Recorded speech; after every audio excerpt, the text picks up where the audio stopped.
Okay, so part two about Lord of the Flies. And I'm going to be giving you some hints about the illusions you can be looking out for, the kinds of lenses we're going to be looking through. Okay, so some hints. So I've already told you about Coral Island, the children's story. If you want to be looking out for the references to Coral Island, I'm going to have you guys watch a little Ed puzzle on the Coral Island story. Okay, World War II references. You don't have to do this one if you know stuff about World War II. You're passionate about it, or you want to look into like that. Well, that's a huge thing to look into. It's totally there, but especially Nazis and Hitler. That's going to be, there's a lot of that stuff in here, okay? But also just the Pacific theater of the wars in there too. The fact they're on a tropical island makes you think, is this in the South Pacific when we were fighting against Japan? You know, although it's unclear what war it is. It could be any time, but it just feels like, it's got that in there. And there's a lot of classical allusions, including biblical allusions, the Old and New Testament, Egyptian allusions, specifically to the Osiris and Set myth, which I'm going to give you an Ed puzzle to talk about that so you can see it, okay? Again, the biblical stuff, if you know it, go for it. If you don't, it's okay. And when people talk about it in Socratic seminars, you'll learn something, okay? So you do not have to do biblical allusions if you don't know anything about the Bible. But you can do the other stuff, like Coral Island and Egyptian allusions, you could totally do, because I'm going to make you learn about them anyway. Also, Greek and Roman mythology. If you love Greek and Roman mythology, woohoo, there's a ton of that in there too. And I'm also going to have you guys learn about a guy named Friedrich Nietzsche, who was a philosopher, who talked about this theory of human nature, this fight between the opposing forces in our mind, that he calls Bacchus and Apollo. And I'll explain this in a little bit. So, good stuff here. So, Nietzsche's idea, called the Apollonian Dionysian, because he usually actually uses Dionysus as the name, the Apollonian Dionysian conflict between all of us. If those two gods are kind of like metaphors, right, for the conflict between these different parts of our humanity, okay, that you can totally use to look at the story here. All right, so again, note-taking time. So let's talk about it. So World War II illusions. If you are interested in looking at this, here's some information, okay? You want to be looking especially for Nazis, Hitler, and other major Nazis like Himmler or Goebbels. You want to be looking at maybe even the Pacific Ocean, as I said, what's known as the Pacific theater of the war, if you know anything about that. There's lots of war imagery because war is literally going on in the story. The boys are fleeing from war. There are warships. The main character, Ralph's dad, is a captain on a naval warship for England. The kids are being evacuated due to war, it seems. And this might be a reference to British children having to be shipped up north, away from the south, to avoid all the bombings in London and against the coast of southern England and being invaded on. There's also war going on the island that's kind of paralleling the war outside the island. There's even nuclear bomb references. Okay. And a lot of British people, remember, they believed they could never be as evil as Nazis. Golding disagreed. So he's going to be making this kind of comparison between these British children and Nazis. So if you're going to be looking through this illusion lens, that's the kind of stuff you want to be looking out for. Okay.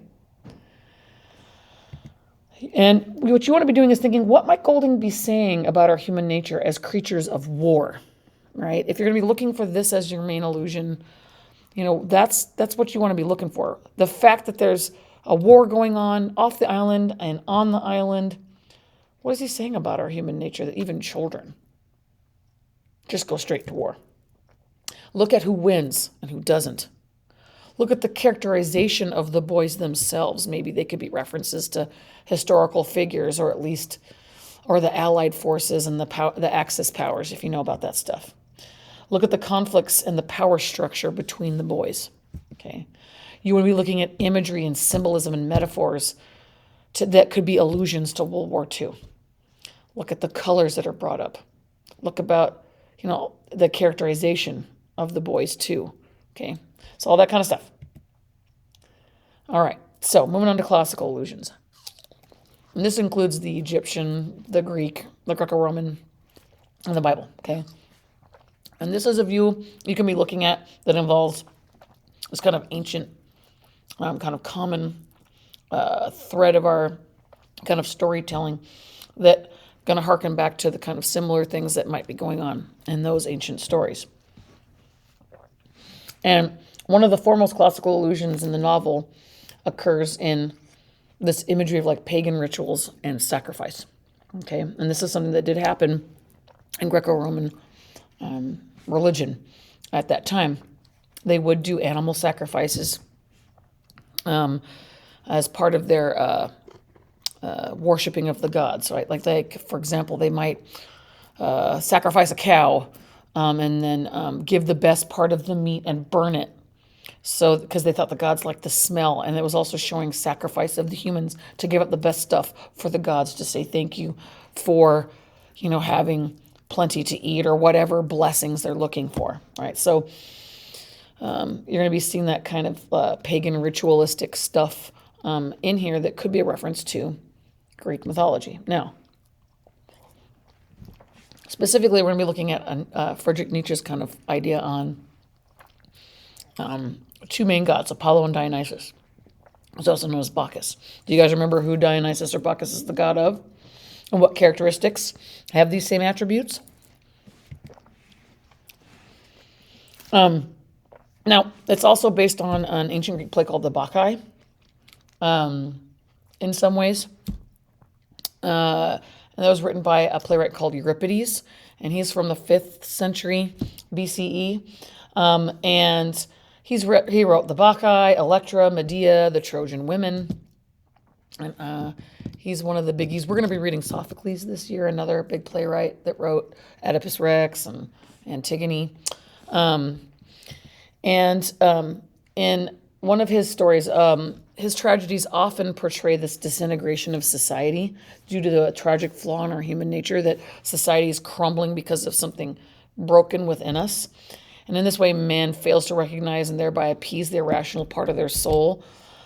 So it's playing on this pull between the rational and the irrational that we let our emotions and our passions and our desires mess us up, right?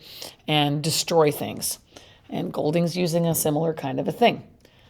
Okay, now Dionysus, going back to that question, was the god of fertility, revelry, drunken wildness, theater, that kind of stuff.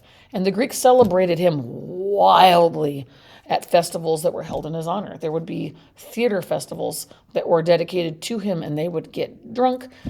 They thought theater itself was a sign of going mad. If you're crying for characters that don't exist, and don't exist, that's kind of nuts, right? You're suspending your kind of rational self to get completely absorbed into a story, right? Like I've cried my eyes out reading books over characters that I know are not real, right? So that's why they are kind of associated there. Anyway, and they would do some wild partying here, okay? With lots of drinking and eating and just being crazy, okay? Look for that in the story. And he's an irrational god. He's kind of the Dionysus is the god of like thinking about celebrating the irrational part of ourselves, just the senses and pure emotion, and right, being wild. Whereas Apollo is the rational god, right? He represents clear, rational thinking, civilization, artists, artistry. It's not just Athena that's a goddess of arts. He's also a god of art. He's the god of prophecy. He's the god of the sun, along with Helios. And as the sun god, remember the sun's supposed to represent like rationality, truth, that kind of stuff when we talked about Plato's cave. Okay, so he's kind of the opposite. Bacchus, you celebrate him at night. You go wild and party at night. Apollo, you celebrate him soberly during the day. Night and day. Okay.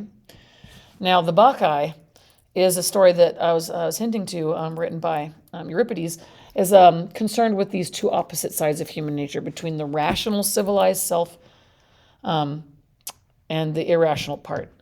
So there's this character Pentheus that's kind of like an Apollo, and then Dionysus. Okay. And the theme of the Bacchae is that it's perilous, it is bad, it's dangerous to deny and ignore the human desire for our Dionysian experience. Sometimes you just got to go wild. You got to have fun. You got to party. You can't just be serious, serious, serious, serious. You got to laugh. You got to be silly, right? You've got to relax. You can't constantly be perfect about everything. You've got to, have a good time, like this picture shows. Okay. And the argument in it is to suppress or repress desires in themselves or in others can be very destructive. But we need to have balance too, right? So we need to allow that part of ourselves, but we can't let it take over. Okay. And what happens in the story is that that happens and people go crazy and someone gets torn apart. Anyway, Friedrich Nietzsche was a famous Prussian philosopher, Prussia with a P, P-R-U-S-S, okay, or I'll be an S in German, I-A-N, who was a philologist also. Philology means he was like an expert in the classics, and he was like, he translated Greek texts into German, and he knew this stuff. He loved it, and he used that story to make this kind of point about our human nature. He argued that we have this dichotomy, this two-ness in us, that we have this kind of rational part of ourselves, civilized, but we also have this wild, irrational, emotional part of ourselves. Okay? And he determined that this Dionysian force helped us move forward. And it was a force of chaos and violence. This is true, but it's this part that we kind of want that. Sometimes we want things to be wild, right? Sometimes we want chaos, okay? Some of you might say that's the devil on your shoulder, although Dionysus isn't evil per se. But if you are hanging out with Dionysus all the time, evil can happen. Same thing with Apollo. Apollo is important. He's more about this kind of, being in control all the time. But if you never let yourself relax, that's also poisonous and bad for you, right? But anyway, back to Nietzsche. He thought, and he wrote about this in The Birth of Tragedy, he said, rather than condemning the violent side of man, Nietzsche said that all of life actually is violence. You are death. You have killed so many things just today by your gut your body just killing, bacteria in your gut. If you have eaten anything that was alive, of course you have, or you wouldn't be existing, you've created death. So he said, look, life is violent, and you can't reject that truth, or you'd be rejecting life. Right? So he thought there's no way to get rid of all violence. Life is violence, right? We hurt each other's feelings by just speaking truth. There just is this violent side of man. Now, used in the right way, it could actually be a creative thing that can be used in a way to make us better. We have to recognize it and admit we have it to be able to control it. If we're in denial of it, it can take control of us. You gotta let your dog out of the house sometimes, or it's going to destroy the house, right? As a metaphor. Okay. And so, what are these Dionysian elements that he thought that we all had in us? Darkness. It referred to any kind of fluids like blood and spit and that kind of stuff. Disorder, death, dirtiness, and being a sexual being. And this is something that is in the story and is one of the reasons why some schools in the past have banned it, because it does have, not that exactly, but it does have a kind of sexual violence in a scene. You'll see. So there is that kind of like that dark animalistic part of ourselves, whereas Apollo is a different part, right? It's the part that's, there's this struggle, right? The other part of the struggle is with the Apollo sun god, the rational god came. And the Apollonian elements are like the sky and cleanliness and reason, a control over emotions or a lack of emotion, being stoic, order, not chaos, right? Life. So it's like death is Apollo, death is Dionysus, life is Apollo, chaos is Dionysus, order is Apollo. So think about it that way. And you might think of him as an angel, but that's not exactly the right thing. Even though he is from the sky, it's not exactly that clear cut. They're both evil in extremes, and they're both good when you find the right balance. I hope that makes sense. So if you want to do this one, if you love Greco-Roman mythology, I'm going to have you read an example of a Dionysian Apollonian analysis of the Lego movie, to kind of get your brain going about, okay, this is what we're going to be doing here. You're going to need to read that if you want to do this one. And as you read the story, though, not the essay, you need to be thinking about which characters might represent these two competing forces. And you're more than welcome to look up video essays on YouTube about Nietzsche's theory of the Apollonian Dionysian to get more context if you like. But just knowing about the gods themselves and what I've told you, you should be able to find some cool stuff, okay? But you need to be thinking like which characters might be Apollo, which characters might be Dionysus. How do they fight or not get along or not get along with each other? Okay, and that's what you want to be looking at, and look to see who wins. How is it resolved? And that resolution is going to help us see what is Golding saying about our human nature. Which side does he think is stronger in us, and what happens if that one takes over completely? So you can look at it through that kind of. This is a reference to Nietzsche's philosophy, but specifically it is a Greco-Roman allusions. Are there other ones too? Yes, indeedy, there are others. And I'll talk to you about that when we get to the Egyptian mythology, because you may not know this, but ancient Egyptians, Romans, and Greeks thought that all of their religion was the same, pretty much. They might have little different variations, but they thought all of their gods were basically each other's gods. They just had different pictures and different names. Yes, there were some gods that were specific to each of them, but like I think Isis was considered parallel to Aphrodite, Hades was probably connected to Set. Like it had these kinds of things where they thought they were parallel.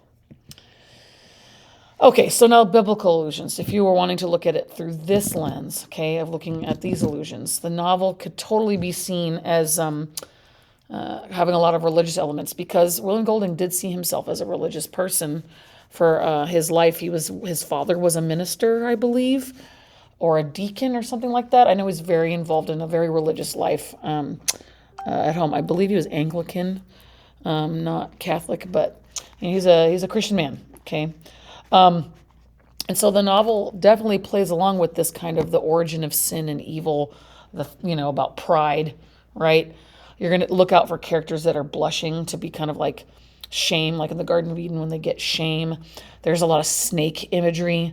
So you want to be looking for references to the fall of man through the Garden of Eden, right? And excessive pride and stuff like that. You want to be looking for elements about the corruption of Eden. If you saw part 1 of my lecture, the Ed Puzzle, right? My ARN kind of shows that. As I said, look for serpent and snake imagery, because, that's the. But of course, is he going to take things and twist them? Of course, fire and hell imagery. There's a lot of fire going on in the story, and references to maybe, hell and damnation. Look for Christ allusions in there. So there's Old and New Testament stuff. Okay. Christ imagery and Christ figures are a huge motif through lots of Western literature. It doesn't mean they're literally saying that is Jesus, but it's got these elements to make you kind of think about that. Okay. Like about innocence and sacrifice and that kind of big stuff. Okay. So you want to be looking out for kind of, those are kind of the biggies for the biblical allusions. Looking for flood stuff. You could also look for Moses. I think that's definitely maybe something in there. Angels also, and the devil himself, right? So that's what I meant, like the hell imagery. Okay. All right. Now, Egyptian mythology. If you want to do this one, you definitely need to be. I'm going to have you all look at it, but there's an Ed Puzzle on. They're going to be doing on the story, the myth of Egyptian mythology of Osiris and Set, his brother. And there's actually a couple of guys named John Fitzgerald and John Kaiser that actually brought this up, that you can look at it through the Egyptian mythology lens dealing with Osiris. And if you guys studied Joseph Campbell last year, Joseph Campbell even himself kind of compares Osiris to Jesus. And there's a lot of similarity. And also Apollo. The three of them have a lot of things in common in the stories. Okay, so let me tell you about this one a little bit. So Joseph Campbell, as I said in the monomyth, he talked about this archetype element of rebirth and resurrection. Osiris has a death and resurrection motif too. That's why he's the god of the dead, and he's the one that meets you when you come to the afterlife to get your heart weighed against the feather of truth to see if you're worthy of getting into their version of heaven, known as a land of milk and honey. They didn't have hell. Your soul was destroyed. If you weren't worthy to go to heaven, you just stopped existing. That's how they saw it. Your soul would just be destroyed, be immolated. So anyway, he's also this very loving God. He's a God of the people. He helped create society and laws and morality, and he's very much like Apollo in that. So yeah, there's a lot of connections there. Okay. Anyhow, so this definitely is going to talk about the emergence of discord and war. It demonstrates the precariousness of civilization because Osiris is like basically the king of the people and the god, and his brother kills him out of jealousy of people's love of him and his power. And when that happens, the civilization kind of falls. But then his wife Isis is able to, with magic, bring him back to life, sort of. He's always going to be dead, but he's back. But he's stuck in the underworld, and he's able to help people move on to the next life. So he's still kind of like taking care of human beings in a sense. So there's this TED Talk, this TED Ed about this that you're going to be watching that I'm going to assign separately that you need to know for this one. Okay. So just Osiris represents good in the universe and reason, like Apollo, and like Jesus, like this kind of positive goodness in the world. Plutarch, the historian, the ancient historian, said that while he was reigning as king on earth, Osiris gave the Egyptians civilization through laws, taught them how to worship, set up what the rules of marriage are, taught them how to do agriculture, that kind of stuff. So he kind of founded human beings becoming civilized and not animals anymore, basically. Now he has a brother, and Osiris is always kind of seen as green. He's been mummified. He's wrapped up like a mummy, but you can see his face. And the reason why he's green is because he was dead and was resurrected.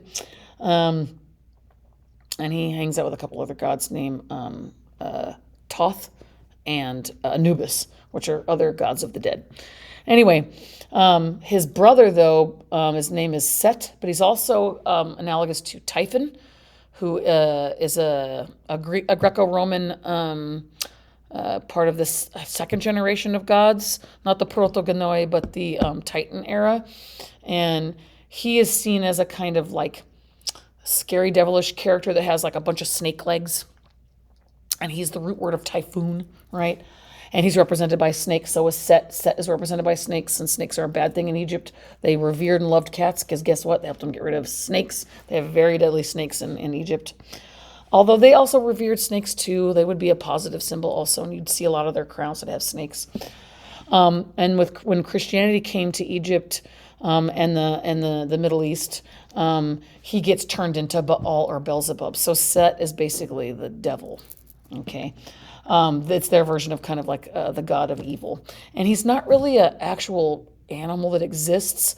A lot of Egyptian gods, they have their human form, and then they have this kind of quasi-animal form, and then they have a full animal form.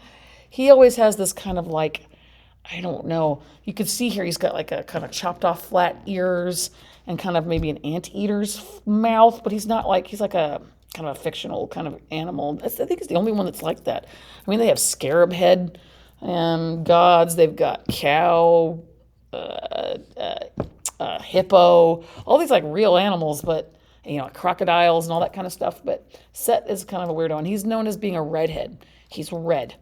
So you want to be looking for a character that might have red hair or have a ruddy complexion that comes off as kind of evil or bad in some way, right? Or is jealous, because he's a very jealous god.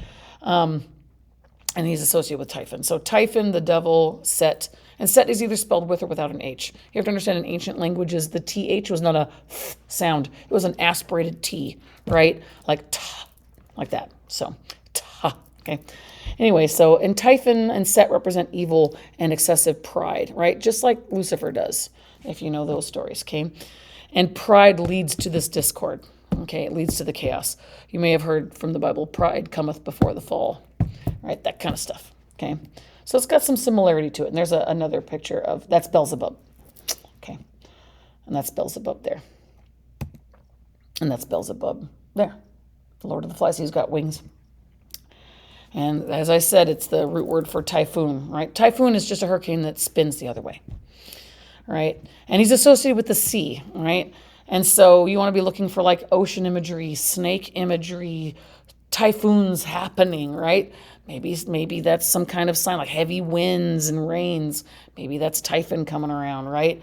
He was also regarded as a fire later on, and he's known also as the god of winds. So, again, that fire imagery has to do with like the kind of the hellish devil imagery, right? The fact that he's red himself. Ancient Egyptians would even they would do a pig. There's a pig hunt in the story because Set takes his brother Osiris on a pig hunt to trick him to kill him, and so ancient Egyptians would have this kind of like pig hunt, and pigs became associated with evil because of that. They would do this pig hunt, and then they would just once a year, and then they. I read this somewhere. You could look it up to let me know if it's true. But supposedly there were a lot of redheaded Egyptians in the past, but there was so much prejudice that they thought that redheads were associated with Set that they would either get killed or run away or get accused of crimes and that kind of stuff. So, well, I don't know if that's actually true or just hearsay I've read around because historians sometimes make stuff up too. But anyway, there's that kind of like look for someone who might be a redhead or anything associated with fire or wind or the ocean. It could be playing with that whole Set thing. And you got to be thinking like who might be Set and who might be Apollo. Who is this representation of goodness, of rationality, of being trying to keep civilization going and that kind of stuff. Okay. Also, pay attention to how the boys get trapped on the island. I wonder if it's related. Okay. There's another kind of there's a comic where they have this, and you can kind of see how Set is this kind of like non-creature that exists on Earth. And in the mythology, Egyptians had been savages and cannibals. And Osiris's brother, he's known as like a demon, right? Out of envy, sought to usurp his brother's throne, as I said, and he tricked Osiris, as I said, during a pig hunt and drowned him. In some version, and then later on, he actually chops him up into pieces and scatters him across the world. And Isis has to collect his body back and resurrect him. And Isis is right here with her husband, right? You can see how he looks like a mummy. And he's giving her some, I think it's like a holy ointment that's part of the embalming funeral practices. Anyway, she finds the body hid in the woods. During she discovers, that's right. She finds the body and hides it in the woods. That's what happens. I remember now. But then Typhon finds the body because she's trying to find out this magical way to like bring him back. But then Typhon finds it, and that's when he mutilates it and then scatters the parts. That's right. Okay. So you want to be looking also in the story for slaughter of animals, pig hunting, right? That might be identified with Typhon, right, through the myth. Pay attention to who's the best hunter, who goes out hunting, and that kind of stuff. All right. And as I said, pay attention to the character traits of the main boys, who represents whom. All right. So there's kind of the big illusions. If you notice any others, let me know. But those are the things to look out for.